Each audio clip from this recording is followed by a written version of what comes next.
تبارك الذي بيده الملك وهو على كل شيء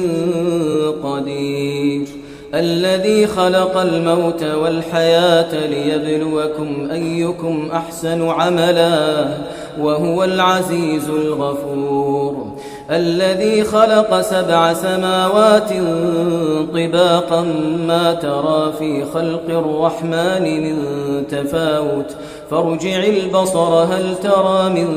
فطور ثم ارجع البصر كرتين ينقلب إليك البصر خاسئا وهو حسير ولقد زينا السماء الدنيا بمصابيح وجعلناها رجوما للشياطين وأعتدنا لهم عذاب السعير وللذين كفروا بربهم عذاب جهنم